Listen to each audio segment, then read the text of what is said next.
សួស្តីបងប្អូនថ្ងៃនេះមកធ្វើវីដេអូចែកចម្លែកទាក់ទងនឹងរបៀបលាយចំណីទាផាន់ខ្ញុំបងប្អូនអញ្ចឹងអានេះរបៀបផាន់ខ្ញុំអញ្ចឹងបងប្អូនមានរបៀបអីផ្សេង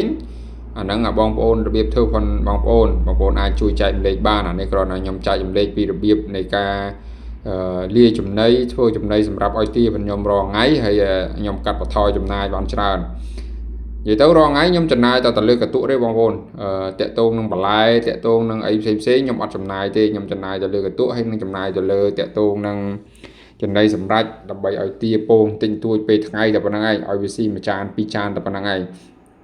តែតាក់ទងនឹងពេលល្ងាចពេលព្រឹកគឺខ្ញុំបបរឲ្យវាបងប្អូនបបរឲ្យវាស៊ីតាក់ទងនឹងចំណីពេលព្រឹកហើយខ្ញុំអស់តែថ្លៃកន្ទក់ទេនេះបងប្អូនចំណីដែលខ្ញុំតែងឲ្យទាខ្ញុំបបរឲ្យទាខ្ញុំរាល់ថ្ងៃមានដូចជាដើមឆាយាហើយ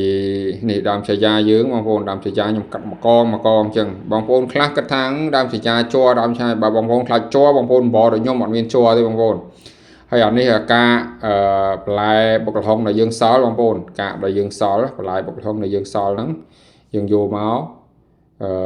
កាកបន្លែមានស្ពៃក្តោបមានអីហ្នឹងល្ហុងអីហ្នឹងទាំងអស់ហ្នឹងហើយដើមចេកយើងលាយជាមួយដើមចេកទៀត3 មុខបងប្អូនអានេះសិតថាយើងរកបានជុំវិញផ្ទះណាបងប្អូនបន្លែទាំងអស់នេះសិតតែជុំវិញផ្ទះខ្ញុំទេ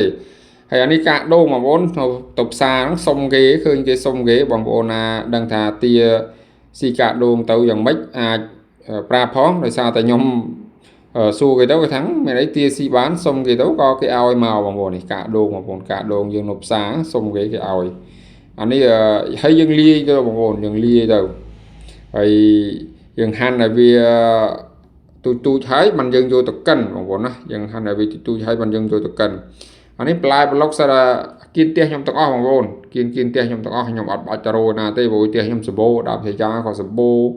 ដើមចេកក៏សម្បូរហើយអាបន្លែប្លុកដែលប្រពន្ធខ្ញុំបុកល្ហុងហ្នឹងក៏នៅសល់អញ្ចឹងទៅសម្បូរខ្ញុំអត់បាច់ទៅទិញរោណាគេទេខ្ញុំទិញតែកន្ទក់មកបបរហើយគេច្រាំម៉ត់មកលាយជាមួយវាស៊ីទៅហើយបងប្អូនអត់មានអីពិបាកទេនេះយើងចាប់ដើមហាន់បងប្អូនដើមចេកយើងចាប់ដើមហាន់វាឲ្យទូចមកហាន់វាឲ្យទូចដើម្បីយើងយកទៅកិនទៅវាស្រួលបងប្អូនហាន់វាទូចយើងហើយយើងចាប់ដើមយកវាទៅកិនការចិញ្ចឹមទាចិញ្ចឹមសត្វចិញ្ចឹមមាន់ហ្នឹងបងប្អូនអើយដូចខ្ញុំធ្លាប់លើកឡើងដដែលអញ្ចឹងយើងត្រូវការច្នៃរបស់របរកប៉ិកកពុកដែលយើងសល់ហ្នឹងបើសិនតែយើងអត់ច្នៃទេយើងពឹងឲ្យលើចំណីផ្សារចិញ្ចឹមក៏វាអត់សូវបានចំណេញប៉ុន្មានដែរបងប្អូនអើយអត់សូវបានចំណេញទេតើច្នៃឲ្យខ្ញុំកប៉ិកកពុកចឹងទៅហើយណាមួយយើងចិញ្ចឹមលក្ខណៈបែបគ្រួសារយើងអត់ចិញ្ចឹមលក្ខណៈអីកសិដ្ឋានគេ100 200ក្បាលទេបងប្អូនអញ្ចឹងនឹងយើងចិញ្ចឹមលក្ខណៈគ្រួសារ20 30ក្បាលដូចខ្ញុំចេះយើងអ្វីយើងឆ្នៃបានក៏យើងឆ្នៃទៅហើយសំខាន់ទាវាអត់រើសចំណីផងបងប្អូនចិញ្ចឹមទាវាអត់ដូចចិញ្ចឹមសត្វអីផ្សេងរើសចំណីទេអីក៏វាស៊ីដែរបងប្អូនលាយទៅជាមួយកន្ទក់បន្តិចទៅគឺវាស៊ីហើយបងប្អូនវាអត់មានពិបាកអីដូចសត្វអីផ្សេងដូចអីវារើសចំណីទេឲ្យតែក៏ច្រាំឲ្យម៉ត់លាយតែកន្ទក់បន្តិចគឺវាស៊ីហើយគឺវាស៊ីអស់ហ្មងវាអត់សូវរើសចំណីស្រឡាញ់អាទាយើងចិញ្ចឹមវាអត់សូវរើសចំណីអញ្ចឹងបងប្អូនហើយអានេះយើងក៏ច្រាំដើមឆាយាយើងមកបងប្អូនយើងកាត់ឲ្យវាល្អិតមកបងប្អូនឲ្យវាល្អិតមកដើម្បីយើងយកវាទៅកិនបើសិនវារើសចំណីវិញក៏ពិបាកដែរទានេះវាអត់រើសចំណីទេបងប្អូនអានេះយើងក៏ច្រាំវាបងប្អូនក៏ច្រាំតិចមកច្រាំវាតិចហើយបានយើងយកវាទៅកិនបងប្អូននេះបន្ទាប់ពីយើងក៏ច្រាំហើយបងប្អូននេះក៏ច្រាំហើយយើងបានមកកូរប៉ុណ្ណេះបងប្អូន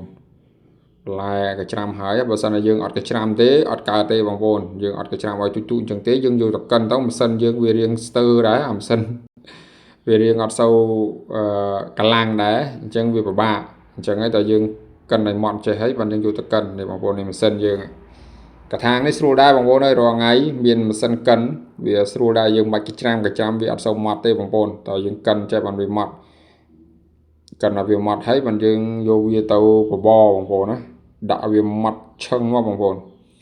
ហើយដើមឆាយាអីក៏យើងក៏ច្រាំចេះទៅវាស្រួលយើងមិនបាច់យកទាំងស្លឹកទេពីមុនខ្ញុំយកទាំងស្លឹកអត់ទេឥឡូវអត់ទេយកទាំងដើមក៏យកដែរកិនណាទាំងអស់ហ្នឹងឯងបងប្អូនកិនដើម្បីឲ្យម៉ត់ទៅឲ្យវាស៊ីទាំងអស់ហ្នឹងពីមុនយើងបែកតែស្លឹកពិបាកដោយសារតែយើងអត់បានកាប់វាទូយកដល់ឥឡូវខ្ញុំកាប់វាទូទៅអត់អីទេបងប្អូនកិនទាំងអស់កិនបានទាំងអស់នេះអានេះលទ្ធផលយើងកិនហើយបងប្អូននេះ យើងកិនហើយយើងម៉ត់ល្អបណ្ដោយបងប្អូនឃើញទេម៉ត់ល្អបណ្ដោយហើយយើងលាយជាមួយអាបាយសល់កាទៀវសល់របស់សល់ពីសិលមិញហ្នឹងទៅមូលហេតុអីបានខ្ញុំបងប្អូនដោយសារតែវាមេរោគបងប្អូនមេរោគត្រង់អីដោយសារតែបាយសល់ពីសិលមិញហ្នឹងកាទៀវសល់ហ្នឹងវាតែមេរោគអញ្ចឹងយើងត្រូវតែបបរឲ្យវាដើម្បីវាងាប់មេរោគបើសិនតែវានៅថ្មីអត់អីដែរបងប្អូនអរគុណ